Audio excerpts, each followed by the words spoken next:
Heute möchten wir euch zeigen, wie man ganz einfach und schnell ein super leckeres Brot backt.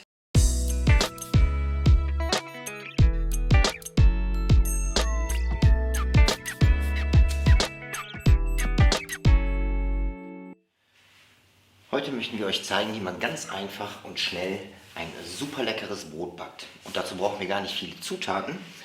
Wir brauchen Mehl, wir brauchen Hefe, wir brauchen Salz. Ich benutze heute 3 Sorten Mehl. Es wird ein etwas helleres Brot. Man kann auch nur eine Sorte Mehl nehmen, das ist nicht schlimm. Wichtig ist halt eben nur, dass man eine Maßeinheit beibehält. Ich benutze zum Abmessen eine Tasse. Und diese Tasse sollte man halt eben auch in der Größe beibehalten, nicht zwischendurch wechseln, dass es vielleicht eine andere Größe an Tasse wird oder so, sondern diese Tasse bleibt von Anfang bis Ende Bestandteil der Maßeinheit. Das Brot, das ich heute mische, das besteht aus Typ 405, Typ 550, das sind Weizenmehlsorten, und ein Dinkelmehl, Typ 405. Ja. Und ja, wir fangen einfach mal an. Dazu brauchen wir eine Schüssel und nun messen wir 3 Tassen Mehl ab.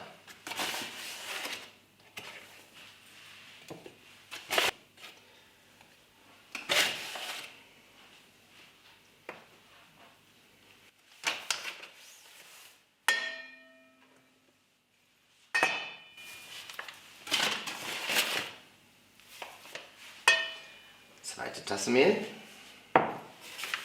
und die dritte Tasse Mehl. Wie gesagt, ihr könnt das Brot auch aus einer Sorte Mehl backen. Das bleibt komplett euch überlassen. Ihr könnt dunkle Mehlsorten nehmen, Roggenmehl zum Beispiel.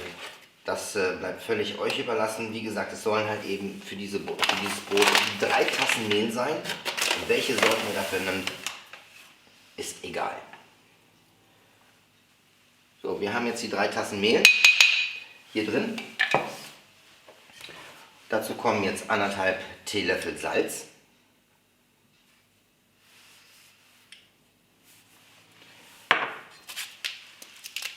Und ein ganzer Löffel Trockenhefe.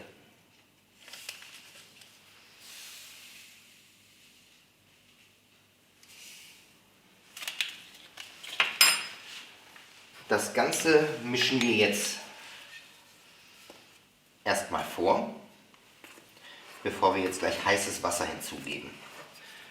Wenn wir zum Beispiel dunklere Brotsorten machen, dann mögen wir das total gerne, dass wir noch Brotgewürz mit reinmischen oder Quinoa zum Beispiel. Ihr könnt quasi reinmischen, was ihr wollt, was letztendlich schmeckt, werdet ihr nach den ersten Versuchen mit Sicherheit feststellen. So, das ist jetzt halt vorgemischt. Jetzt kommt auf das Mehl 1,5 Tassen heißes Wasser.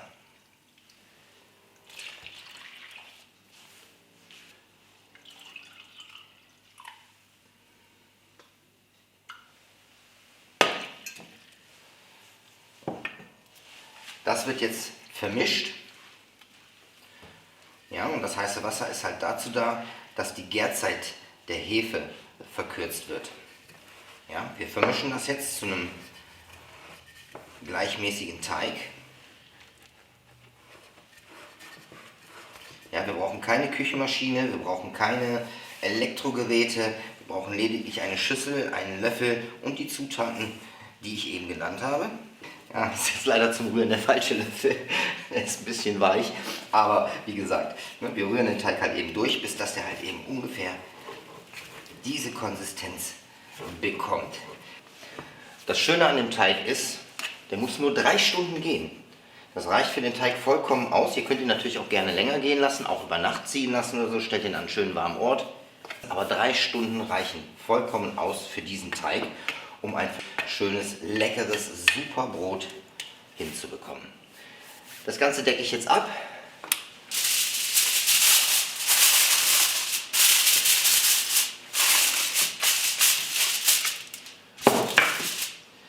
Ich habe vor 3 Stunden schon einen weiteren Teig vorbereitet.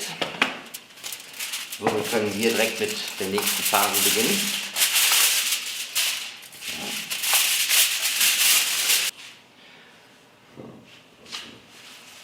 So sieht der Teig aus, wenn er gegangen ist. Den holen wir jetzt aus der Schüssel heraus.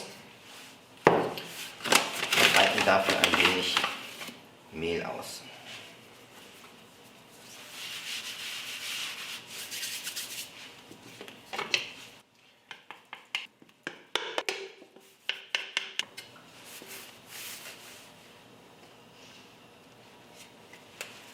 Mit einem Spatel drehe ich das Brot jetzt noch ein paar Mal und verteile das umliegende Mehl mit dem Teig. So.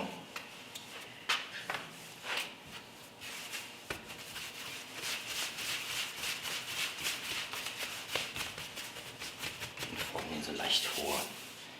So. Das Ganze kommt jetzt auf ein Backpapier.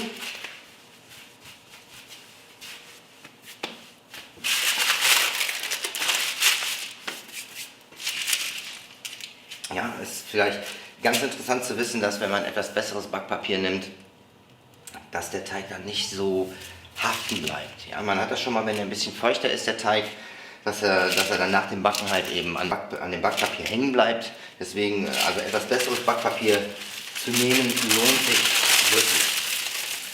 So, nun kommen wir zum Einsatz eines Topfes. Der Topf ist ganz wichtig, den brauchen wir zum Backen. Ja, der Backofen wird auf 200 Grad vorgeheizt. Wir benutzen einen Bräter, weil er einfach die Temperatur besser speichert und das Brot dadurch viel saftiger und viel leckerer wird. Es geht aber auch ein Edelstahltopf. Bitte achtet darauf, dass keine Kunststoffgriffe an den Töpfen dran sind. So, wir heizen den Backofen auf 200 Grad vor. Das Brot kommt in den Topf. Wir falten dann das Papier ein bisschen sauber zur Seite hinweg. So, ich habe den Teig jetzt in den Topf gegeben. Ich heize jetzt den Backofen vor auf 200 Grad. In der Zeit kann der Teig noch ein bisschen was gehen. Ich mache noch so einen Schnitt in die Mitte, dass das schön aufreißt, das Brot beim Backen. Und ja, dann warten wir, bis der Ofen hoch ist. Wir machen den Deckel drauf. Und dann backen wir das gleich zusammen. Der Backofen ist jetzt vorgeheizt. Und der Topf mit dem Teig kommt zusammen mit dem Deckel drauf jetzt für 30 Minuten bei 200 Grad Ober-Unterhitze in den Backofen. Die Backzeit selber kann sich ein bisschen verlängern, wenn der Teig A vielleicht flüssiger ist oder andere Mehlsorten verwendet wurden, aber nach 30 Minuten kann man den das erste Mal rausholen, mal schauen, wie der aussieht und eventuell die Backzeit dann nochmal verlängern. Aber wie gesagt, fürs Erste kommt er jetzt für 30 Minuten bei 200 Grad Ober-Unterhitze samt Deckel in den Backofen. Die ersten 30 Minuten Backzeit sind rum. Werden wir das Ganze mal rausholen. Vorsicht, sehr heiß. Ja. Bitte nicht verbrennen. Ich nehme mal den Deckel runter. So, und da kann man schon sehen, ja, das sieht sehr, sehr gut aus. Richtig lecker. Aber, ne, ihr seht, da muss noch ein bisschen was passieren. Die zweite Phase des Backens. Ihr müsst jetzt den Teig aus dem Papier herausholen. Und wie gesagt, Vorsicht, heiß. So. Herausholen. Und wieder in den Topf geben.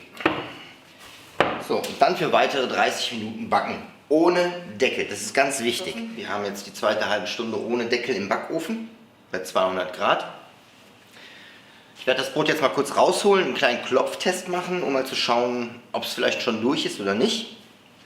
Das machen wir jetzt mal. Wir holen das Brot raus. So.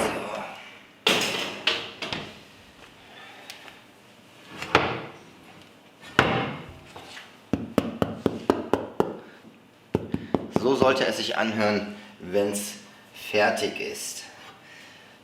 So, stellen den Topf mal auf Seite. Ja, ich benutze meistens das Holzbrett plus halt eben so ein paar Holzstäbchen, um das Ganze auskühlen zu lassen, weil ich immer Sorge habe, dass das Brot bei direktem Kontakt letztendlich dann das Brot zum Schwitzen bringt. Also ich finde, es sieht sehr, sehr gut aus. Sehr gelungen. Schöne Farbe. Kann man das so sehen? klasse aus. Und genauso wird es auch schmecken. Wir lassen das jetzt ein bisschen auskühlen und dann schneiden wir das gemeinsam an. So, das Brot ist jetzt ein bisschen ausgekühlt. Ja, jetzt wollen wir das mal gemeinsam anschneiden und ich bin gespannt, wie das Brot im Inneren aussieht. Ja, also schneiden wir das mal hier an. Sekunde.